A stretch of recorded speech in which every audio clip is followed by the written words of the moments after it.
Good morning, students. Today we are going to discuss physics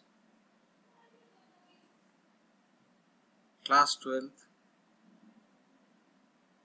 The first unit of our physics syllabus is electrostatics. Now there are two chapters in electrostatics. One chapter 1 is electric charges and fields.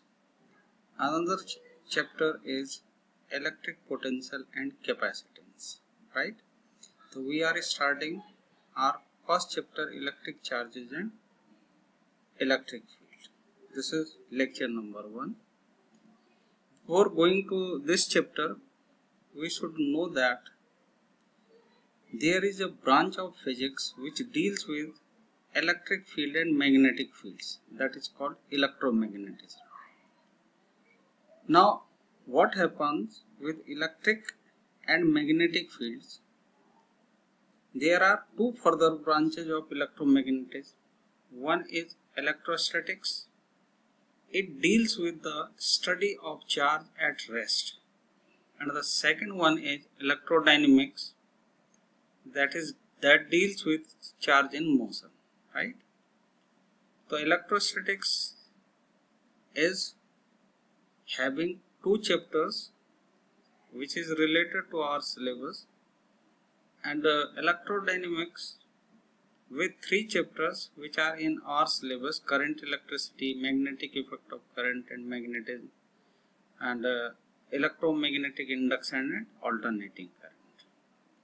So we are starting chapter number 1, electric charges and electric fields, right? In the background you are seeing a picture.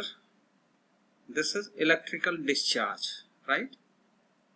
Now in this lecture we are going to discuss electric charges, property of electric charges, conductors and insulators, methods of charging, Coulomb's law, forces between multiple charges, continuous charge distribution, right? Now the first is electric charge. Before going to this definition, we should see an activity. There is a glass rod and a silk cloth. When silk cloth rub with the glass, both objects get charged. Glass rod get positive charge and silk cloth get negative charge. Now go for the another activity. This is ebonite rod. This is the funnel. When we rub both to each other, the funnel get positively charged and ebonite rod get negatively charged. Right? Now if we keep these two objects near to each other, they will attract to each other. These two objects will also attract to each other, right? Now what is electric charge? The property of substances by which an electric force comes into play between two objects is called charge, right? So when substance get charge, so there will be an electric force. It may be positive charge, attractive force, or repulsive force. That depends on the nature of the charges of two objects. Charges, 3 kinds of charges. One is positive, second one is negative, and third one is neutral. Neutral, for example, an object with charge 0. It means there is magnitude of total positive charge is equal to magnitude of negative charge. That's why it appears neutral, right? Now we are going for the properties of charges, right? Properties of charges. Number 1 property: charges of same sign or same nature repel to each other, and charges of opposite nature attracts to each other. This is the basic property. Second property: electric charge is conserved.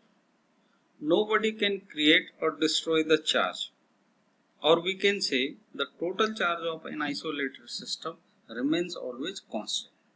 Second property: electric charge is quantized. Means charge exists in the form of packets, right?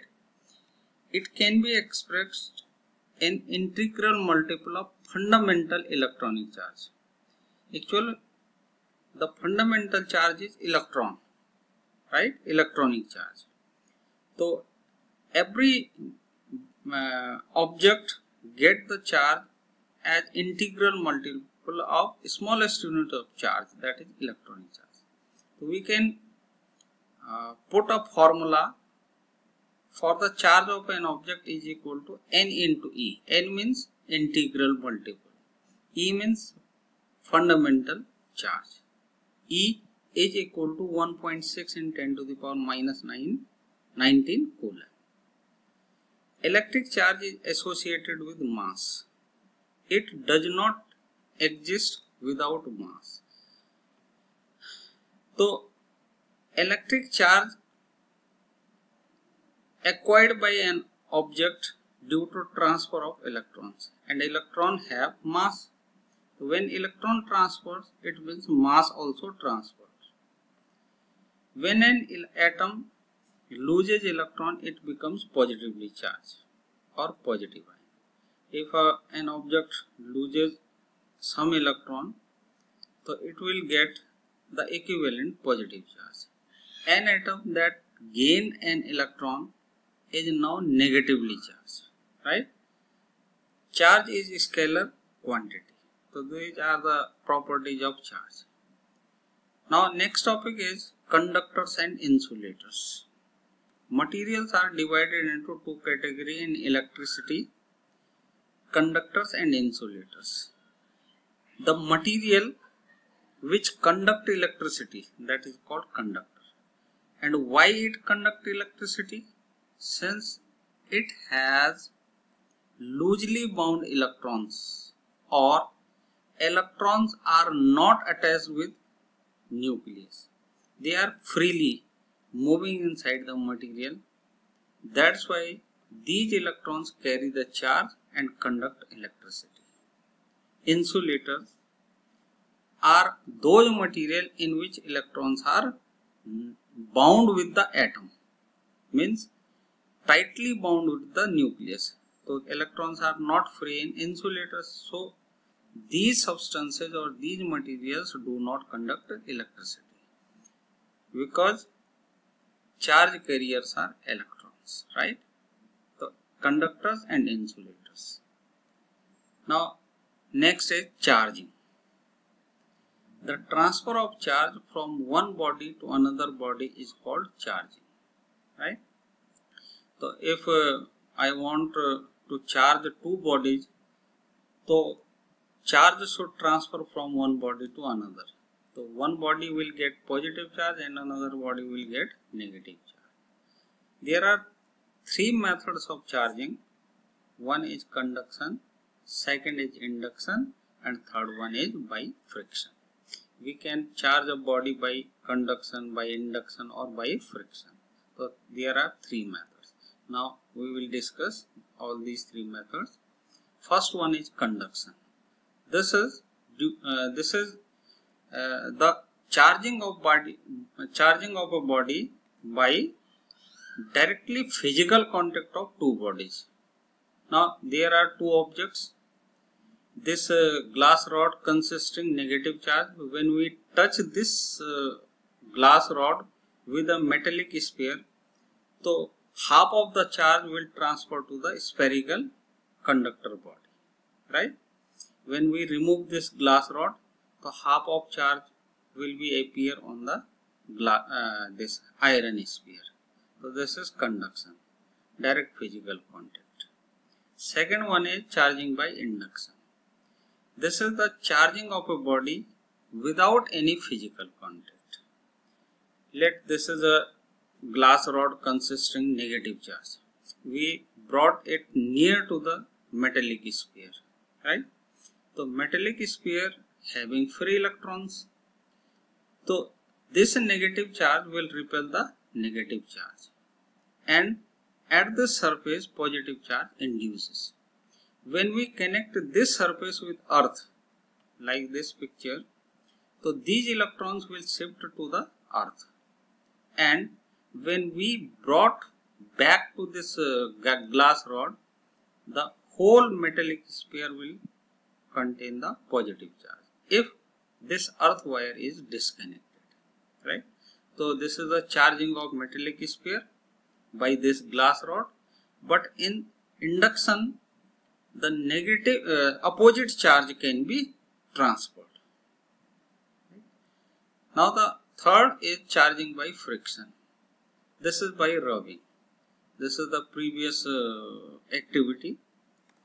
The silk cloth get negative charge due to transfer of electron from glass rod to silk cloth. So this is charging by friction, right? Now we are going for the Coulomb's law. Coulomb's law having 2 point charges separated by a distance r. The force between these two charges may be attractive or repulsive depending on the nature of the charges, right? The force, Coulomb observed that the force between two charges depends on magnitude of charges and separation between these two charges. He found that force between two charges is directly proportional to product of magnitude of two charges and inversely proportional to square of distance between them. When we take these two observations together, we can say F is directly proportional to Q1 Q2 divided by R square. When proportionality sign removed, there is a proportionality constant K. So F equal to K Q1 Q2 divided by R square. This K is nothing but 1 by 4 pi epsilon naught. Epsilon naught is permittivity of vacuum or free space. Its value is 8.854 into 10 to the power minus 12, right? And the entire proportionality constant have the value 9 into 10 to the power 9 in SI unit, right? So this is the Coulomb's law. Now we can observe that the force is a vector quantity, so we can write it also in vector form. So these are two charges. Since Q1 Q2 is greater than 0, it means there will be repulsive force. So there are two forces, F21 or F12. So we can calculate the force in vector form. Magnitude will remain same, only the direction will be observed by the vectors, right? So this is F12 whose direction along R21. So we should multiply with unit vector F21, right? This is R12. So we should take R21 along the direction of first force. In second force, the direction is towards right, so we should take the unit vector R12, right? Magnitude will remain same. So this is the vector form. It may be observed for the opposite charges, the force will be attractive force, but the vector should give the direction to the force, right? Now this is all about for the today's lecture, and this is your assignment for today. There are 5 questions. All questions are important, and all questions are asked from the NCERT textbook. These all questions asked in CBSE board examination in previous years. Thank you. The remaining topic will be covered in next lecture.